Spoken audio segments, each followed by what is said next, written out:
Our knees take a beating throughout life, whether we're exercising, moving around, or just feeling old. Today we're going to help you figure out how to strengthen the muscles around the joint and stretch everything out to start taking some tension off the knee. Let's hit it.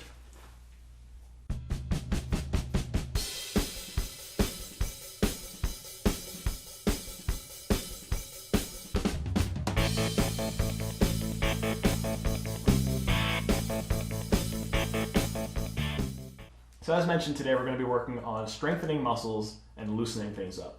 A lot of people assume that pain at the knee is coming from the knee itself, that's the source. Most of the time you have to look above or below the source of the pain to actually figure out what's going on. It could be over tight muscles causing too much of a pull in one direction, or it could be too weak of a muscle, allowing the knee to get shifted in one direction or the other because it's not pulling kind of equally as it should. So we'll be looking at all the muscles of the kinetic chain, or at least some of the major ones. The quads, the hamstring, calves, hip abductor, and adductor, as well as the glute medius, which are all sources of potential knee pain. So we're going to get started on the ground. Christine will not. Sorry. Okay. If you have a band, great time to get it out. You can use this style band, you can use the band with handles, doesn't matter. If you don't have bands, you'll be doing what's called a half squat. Christine will demonstrate that right now. We'll be doing this for about a minute.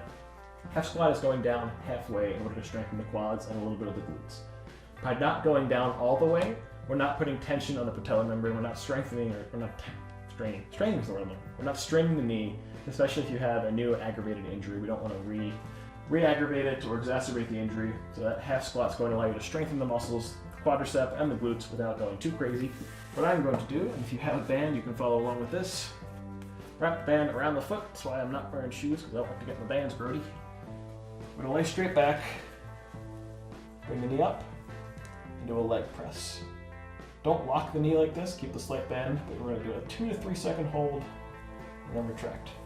So our band crew will be doing about 30 seconds per leg. Squat crew will be doing about a minute long.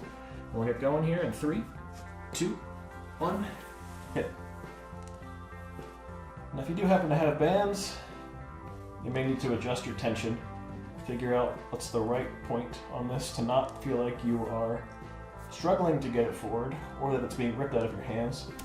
But you also just don't want it to be a simple kick out and in. You do want to be able to actually engage your quadricep, feel like you're working. Because remember, we have to strengthen those underactive muscles in order to make sure tension on the knee is appropriate. I think it's about 30 seconds, so I'm going to swap sides here. Switch your legs if you are in the band crew. Hold strong if you are in the squat crew. Now take note for our squatters, Christine is pausing at the bottom of each rep. About a second or two, maybe even 3. Longer the better, actually, with some exceptions. You don't want to go the whole time in the squatted position. The longer you are down, the more you're engaging the muscle. And that allows you to really get some extra recruitment, some extra work in there without just bopping up and down, traumatizing the knee. Alright, that is our minute mark. We'll go through with a quadricep stretch at the end of the video. We'll do all the muscles, all the exercises first, and then all the stretching last. We'll get rid of my band for now. So next we're going to do our hamstring work. So it's the back of the leg. We'll do donkey kicks. So Christine will demonstrate the side view. I'll do the front, or I guess the back. That is the front. So for this, what we're doing is going down on all fours, kicking straight into the air, and coming down slowly with purpose. So don't just kick straight up super fast and then drop it. With intention, lift and straighten, come back down. You'll feel this again, back of the leg, a little bit of the butt as well. We'll be going for about a full minute, so 30 seconds per leg. I'm going to rely on you to see the time because I'm turning away from it. Okay. Alright, ready on the 30-second mark? Yep. Alright, starting with the leg, right leg, in 3, 2, 1, hit. So again, the name of the game is not speed here, it's muscle recruitment. So make sure your form is good and pay attention to where you feel it. If you're not feeling this in the right spot, adjust your position, adjust your speed, and adjust the height, how high you lift. Remember, coming down is equally as important as going up. The eccentric part of the motion is where a lot of the contraction and a lot of the muscle recruitment is still coming into play. We're gonna switch. Alright, next leg.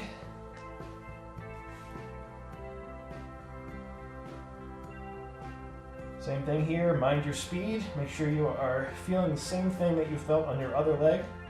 You may notice that one leg is a little bit weaker, a little bit stronger than the other. So the strain in it is different, especially if one leg or one knee hurts more than the other. 3, 2, 1, done. All right.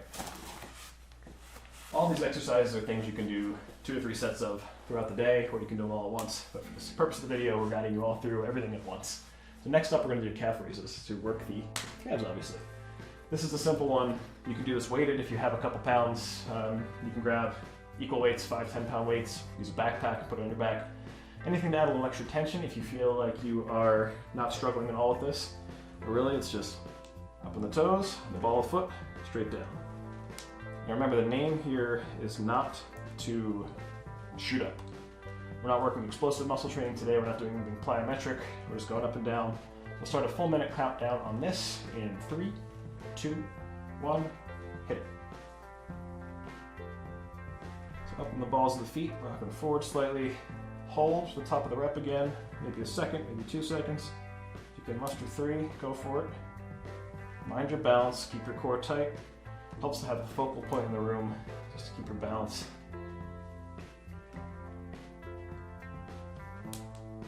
As you control your speed, you really start to feel the involvement of the calf. If by the halfway point, which is about now, you're not feeling anything, pause the video, grab some extra weight. Again, it doesn't have to be an actual dumbbell, it doesn't have to be anything heavy. Anything you have lying around has some heft to it. Books, purse, backpack, grab it, put it on, put it in front of your body, and add some extra tension. We've got 5 seconds left here. 3, 2, 1, done. All right, so 3 exercises down. We're gonna go into our hip abduction next. So take a leg, lay on the floor. Actually face the microphone first. So on a side view and a front view here. So abduction is moving things away from the body. So I'm gonna prop myself up in my elbow, legs in line with my torso, making everything straight. We're gonna lift straight up, purpose and control. Notice where my toes are pointing, not up, out. Face the wall, face whatever is the side of you, not the ceiling. We'll go for 30 seconds per leg. You should feel that on kind of the outer side of the hip, closer to the butt. All right, ready? 3, 2, 1, hit it. In terms of height, go as high as you can while comfortably stretching the leg out without feeling like you're straining anything. Straining anything from a stretch perspective. You do want to be able to tension the muscle a bit. You'll notice as you get higher, the foot has a tendency to rotate out. That's going to shift the focus of this muscle into something different than what we're trying to accomplish here. So make sure that foot still points forward. Remember the time we started? I think we're beyond 30 seconds here. 30 seconds. All right, so we'll flip over. You might have gotten another bonus rep or 2 from that one. No big deal. Blocks are hard. All right, restarting here. Next leg, 3, 2, 1, hit it. Same thing, slow and control with purpose. Not bouncing up and down, not dropping the leg. Mind where those toes are pointing. Again, we're not going to the ceiling. Pointing out to the wall, pointing straight in front of you. Straight up, straight down. 5 seconds to go. Relatively confident with the time this time. All right, done? So I'm actually going to stay in this position, same way I was facing before. The top leg that was just up, that we were just moving, then the knee. Place the foot directly behind the knee that is on the floor. We're going to do our hip adductors now, so adducting, bringing close to the body. What we'll be doing is the same style of motion, like lifting the leg. You'll feel that more on the inner side of your groin, toes still facing forward. 30 seconds again per leg. We'll start in 3, 2, 1, hit it.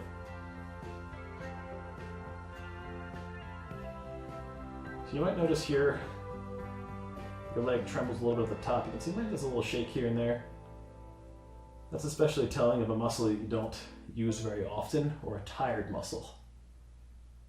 Depending on what kind of motions you usually make, be a good indicator to tell if this is something that needs deeper stretching or deeper strengthening.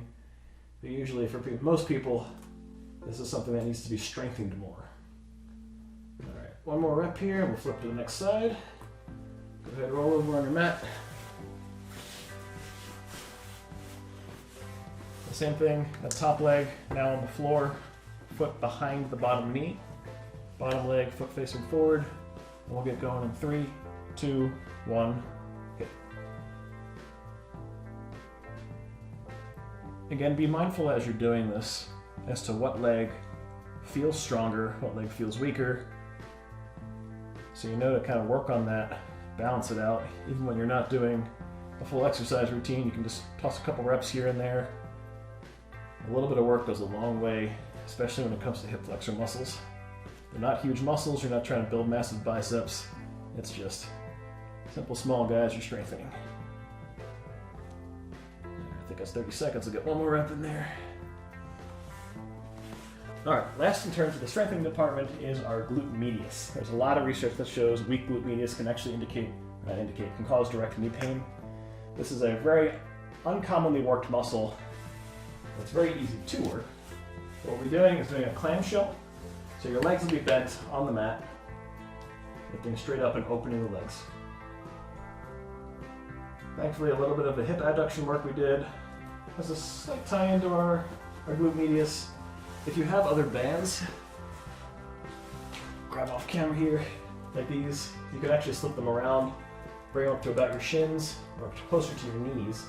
This style of band is great to actually pull in, get some extra tension in there. These are only a couple bucks online. Highly recommend if you need to work on your glute medius a little bit more. But for simplicity's sake, let's get going here for 30 seconds per side in 3, 2, 1, hit it. So you got a clamshell going, opening and closing the leg, rotating the feet on top of each other. You can bring the knees a little closer to you if you're not feeling the full extent of it. And this isn't something you're going to have a huge strain on when it comes to kind of simulating a squat. Like if you're doing a squat, you'll feel that burn, you'll feel that tension. This is meant to be a lot more relaxed. All right, switch legs here. You should still feel this a bit, but again, not so much that you are completely straining. If you don't feel it at all, try and get something to resist a little bit more. Those bands, again, huge help. Get going on the next side in 3, 2, 1, hit it. Make sure you are coming all the way open, that you're not just leaving like a hand length gap here and opening and closing. Come all the way up, give yourself about 90 degrees if you can. Aside from working the glute medius, we're also improving our hip mobility here. Another thing that will help tie in to relieve some knee tension. At the end of this, we'll switch into stretches, going from the top down again, the same order that we did from our strengthening exercises. But we will go into our stretching mode then. One more rep here. All right, go ahead, sit up. If you are comfortable balancing, stand up. You can do the stretch on the floor, but we're gonna do it standing up. If you need to, you can use a wall. This is a quadricep stretch, kind of the same thing you've seen athletes do for years. If you need to support yourself on a wall, grab your ankle. I'm gonna start with my right leg. Pull it up as close to your butt as you can, and really get that deep stretch in the front of the leg. We'll say 15 seconds per leg? Yeah. Okay. All right, so ready, 15 seconds per leg. 3, 2, 1, hit it. So you really have to gauge your own stretch here. The closer you get that knee to your butt, the more intense it will be. It's 15 there, right? Yes. Go ahead and swap.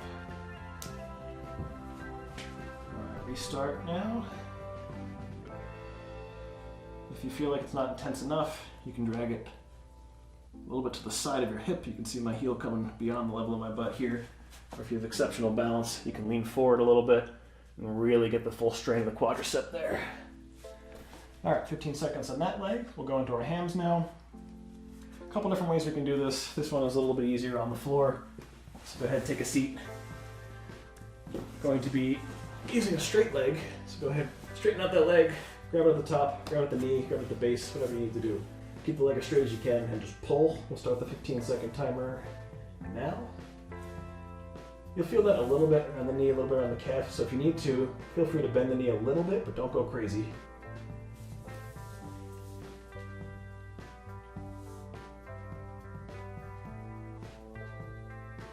Alright, go ahead and lower carefully. Just drop out of that position. A rubber banding effect. Let's go ahead and grab the other leg, get in position, and we'll start in 3, 2, 1.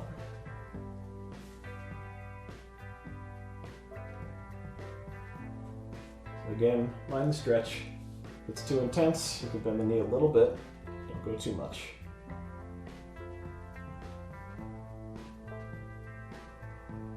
Alright, lower that back down. Gonna stand up once more. This is helpful if you have a wall. If you don't have a wall, you can just kind of do a lunge effect. So I'll have Christine do a calf stretch against the wall by pushing into the wall and really extending backwards. I'll show you if you don't happen to have one, what you can do. Take a lunge stance, put that weight on the front leg while leaning deep against the back leg like this. Christine doing something similar, but having the advantage of pushing against the wall to really get that good deep stretch in the calf. I forgot to look at the time while we were doing this, so we'll just assume another 6 seconds or so as you're stretching that calf in there. So 3, 2, 1. Go ahead and switch. We'll face the clock this time. Alright, starting the time now. Again, for the lunge crew, forward leg takes the brunt of the weight. Back leg stays on the ground. The whole foot should be on the ground, so the heel is also extending downward. That's what's going to get that calf pull. 3, 2, 1, up. Alright, so for our hip muscles, we'll go down on the floor again. Take an all-four stance. Come up in what's called downward dog. We're going to take our leg, our left leg, bring it high, and then swing it through so our knee is as close to both hands as we can get it. So you want that knee relatively straight, toes can be pointing back some. My right leg is straight behind me, and I'm feeling that strain on the outer side of my hips. If you're good here, stay here. If you have more stretch to give, come on down. Keep the clock going, we'll say another 10 seconds or so you have time to get into position. Again, feel free to come on down, really deepen that stretch. Make sure you're not opening up though. Keep your elbows in the ground or your hands in the ground. So to get out of this, both hands in the mat, support your weight forward, come back into that downward dog stance. And this time we'll do right leg in the air, swing through. This is a little tighter for me today. So again, good to be mindful of where your body is, where your weaknesses lie, so you can improve them. Start the clock now. Again, if you have the ability, come on down. Make sure you're not opening up, really taking strain away from that hip. 5, 4, 3, 2, 1. Coming up, weight forward on the hands. Back toes planted down, coming out of that stance. Alright, so for the inner hip muscles, what we're going to do, I'm on my knees. I'm going to extend my left leg out and lean in towards the ground. Make sure your right knee is in a comfortable spot. That's really going to be depending on what's comfortable for you. And you should feel that all along the inner groin. The lower you go for this, the deeper it will get, especially as you get nearer to that foot. If I'm going along here, I get a little less stretch. As I near the foot, it gets a little deeper. Hold this for another 10 seconds just to allow some time for people to get into position. This is one that people are not commonly used to doing either. Go ahead and get up and switch directions. So if you can't get deep on this, something you should work on, something you should repeat doing. Leg goes out, sole of the foot facing outward, coming down close to the elbows as you can. If you're only here, if you have to do full hand straight, perfectly fine. This is again something that people are not so used to doing, so it takes some time. Come up there. Finally, and then butterfly. So feet out in front of us, as close together as you can get them to your hips, your groin. You can out in front a little bit, perfectly fine. So what we're going to do with the feet together, just lean forward, get a full nice glute stretch, a little bit of the hip abductors as well. So coming down here, start the clock for our 15-second count. This is just a nice lazy stretch. Not much you have to be mindful of here. Simple to do, relaxing, and rewarding in terms of taking away pain in your knees. So I'm going to stay here because, quite honestly, I like it. I have to get out. But we will say thank you guys for joining us today. Please remember to like, subscribe, press that notification bell. You can get notified when new videos come out. Leave a comment down below if there's anything you'd like to see us do in the future. Keep doing this routine if this is something that you find helps you. Again, all of these exercises and stretches are something that can be done multiple times throughout the day, several times per week. Really figure out what works best for you, what knee or what leg is most painful or most responsive. Keep an eye on your strengths and weaknesses for each muscle group and really continue to work on that until that knee pain goes away. The muscle group that is the problem now might not be the problem in the future, depends entirely on your activity. So be mindful of it, continue stretching, continue strengthening, keep on going. So thank you guys for joining us. I think we already did the sign up. So no matter where you are in your fitness journey, love spending with us. Thanks for watching. We'll see you next time.